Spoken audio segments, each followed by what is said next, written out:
Hi friends, कैसे हैं आप लोग। Good morning. डायरी क्लासेस में आप सभी लोगों का स्वागत है, वेलकम है। तो फटाफट से आप लोग हमारे लाइन से ज्वाइन हो जाइए, क्योंकि आज हम आप लोगों के लिए इंग्लिश पैरागॉजी लाए हुए हैं और आपको इंग्लिश पैरागॉजी का प्रैक्टिस कराऊंगी, क्योंकि एग्ज़ाम आ गए हैं बहुत पास और आप लोगों को भी थोड़ी सी टेंशन हो रही होगी कि क्या करें क्या ना करें, है ना।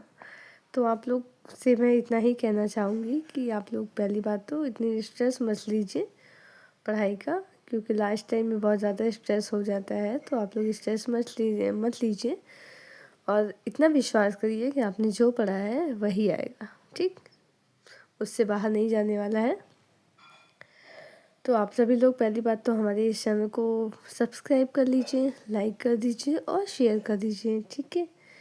तो हम लोग आगे चलते हैं इंग्लिश पैडागोजी की तरफ। तो जिसका भी पेपर नंबर 1 होगा इंग्लिश, वो इसको देख सकता है। पेपर नंबर 2 होगा फिर भी देख सकता है, क्योंकि दोनों ही सेम रहते हैं, ज़्यादा डिफरेंसेस नहीं रहते हैं पेपर 1 और पेपर 2 में, ठीक है। दोनों ही के लेवल सेम होते हैं, ठीक। तो आइए हम अपना फर्स्ट क्वेश्चन जानते हैं, क्या लिखा हुआ है फर्स्ट क्वेश्चन में।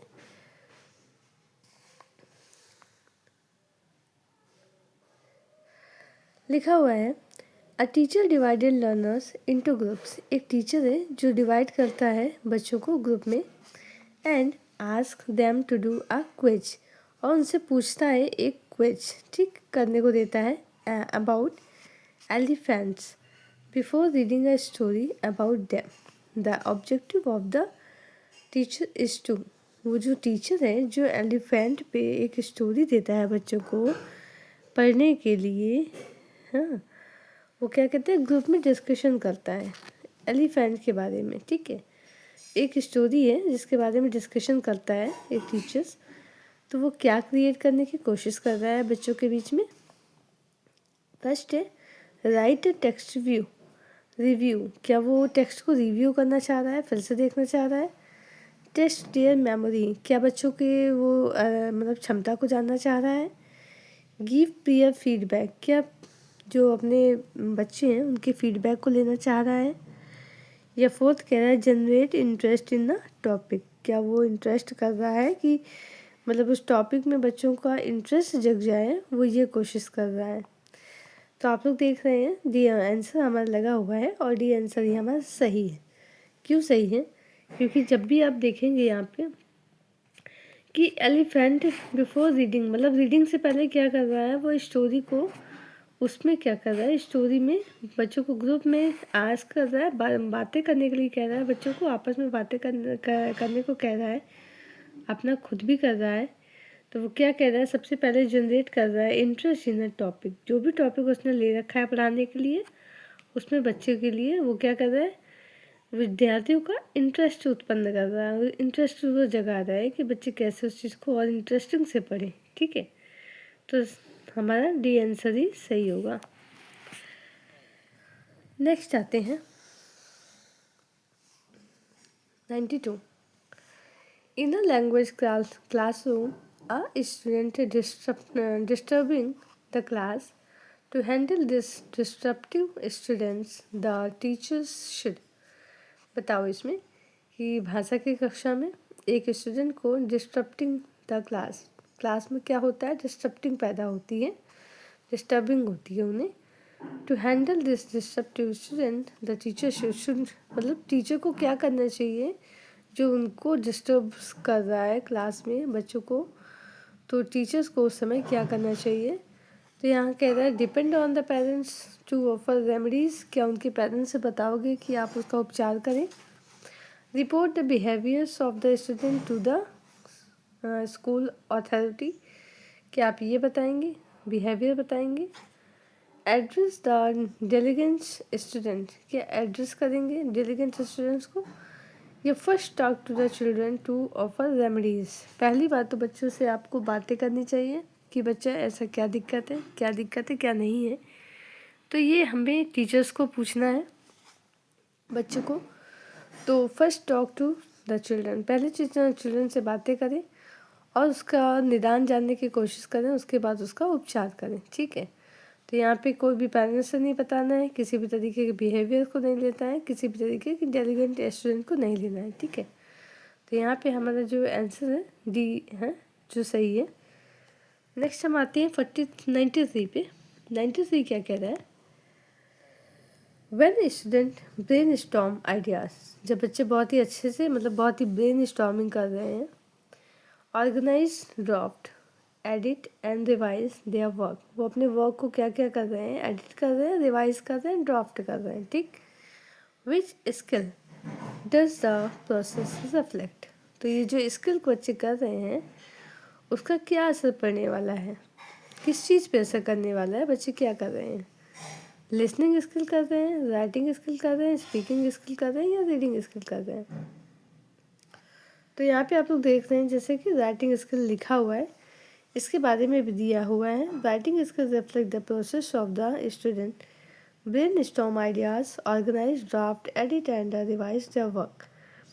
राइटिंग स्किल के माध्यम से बच्चों की विभिन्न क्षमताओं का आकलन किया जा सकता है, क्योंकि राइटिंग स्किल ही व्यक्तित्व और क्षमता की अभिव्यक्ति का माध्यम है।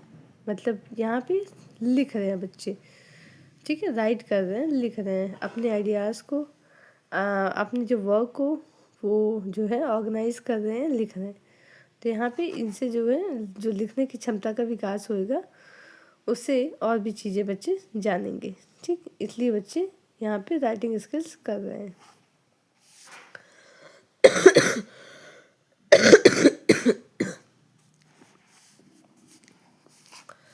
नेक्स्ट क्या है? Read the following statement and choose the correct option. Assertion क्या कह रहा है? Reading and writing skills help in the critical thinking at a primary level, ठीक। यहाँ पे कह रहा है कि जो लिखने और पढ़ने की जो क्षमता होती है वो बच्चों में क्रिटिकल थिंकिंग यानी बहुत ही ज़्यादा चीज़ों को सोचने में प्राइमरी लेवल पे मदद करती है।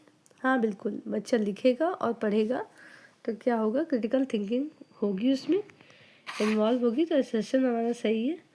रीज़न क्या कहते हैं? क्रिटिकल थिंकिंग इज ए सब skills of reading and writing. यहाँ पे बोल रहा है जो क्रिटिकल थिंकिंग है वो सब स्किल्स है किसकी? रीडिंग और राइटिंग, ठीक। तो क्या कहता है? ये गलत हो गया, ठीक। क्यों गलत हो गया? क्योंकि अगर हम ये कहें कि सब स्किल नहीं है क्रिटिकल थिंकिंग, ठीक है, रीडिंग और राइटिंग जो है सब स्किल नहीं है क्रिटिकल थिंकिंग का, ठीक। तो इस तरीके से यहाँ पे ए सही है और आर गलत है। इसका हम व्याख्या भी देखते हैं।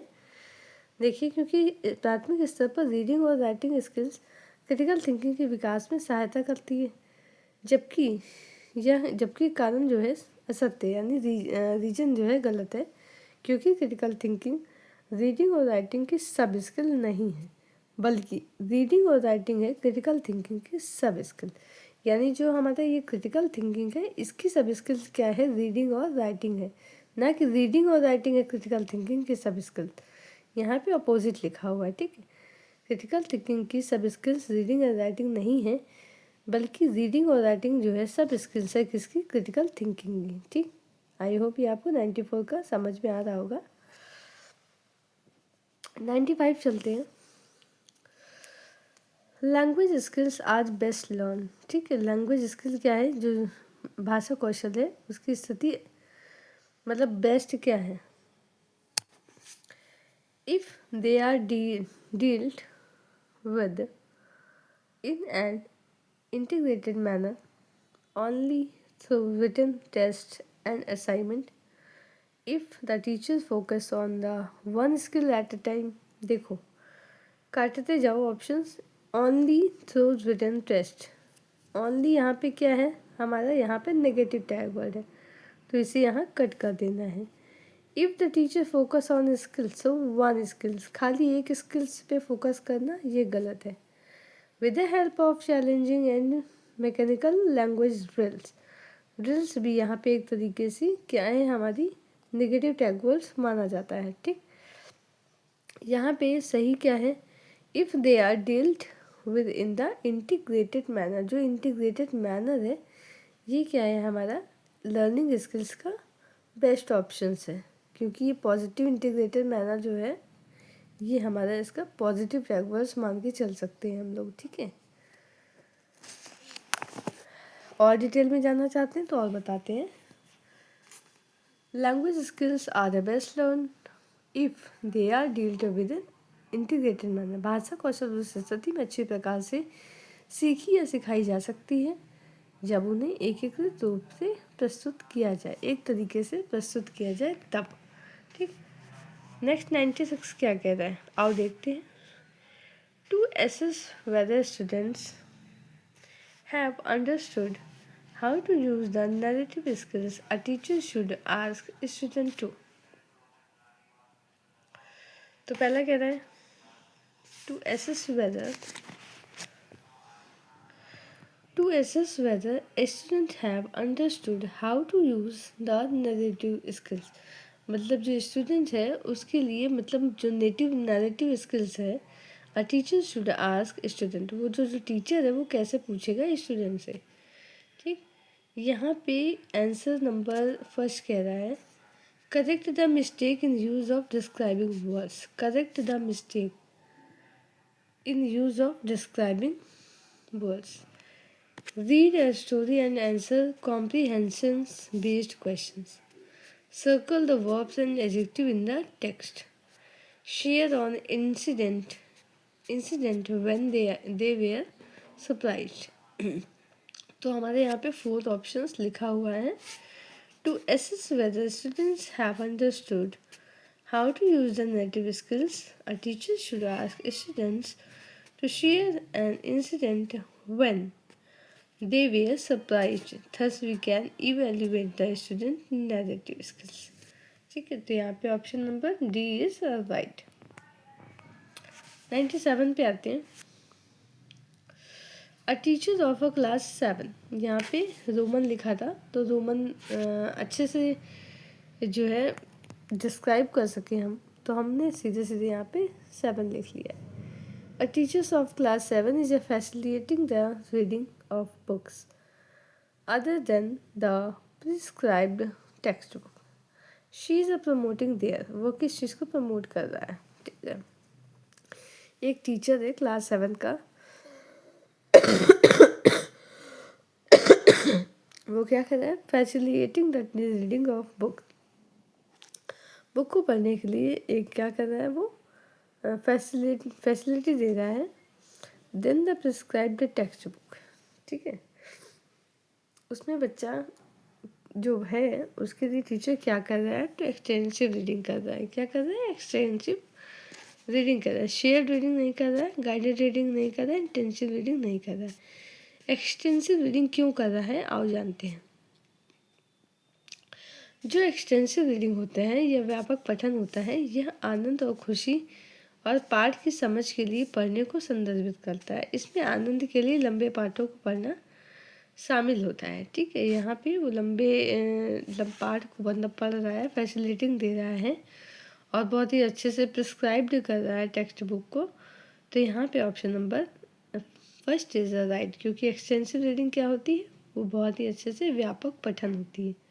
ठीक है, तो यहाँ हमारा एक्सटेंसिव रीडिंग सही है। ठीक।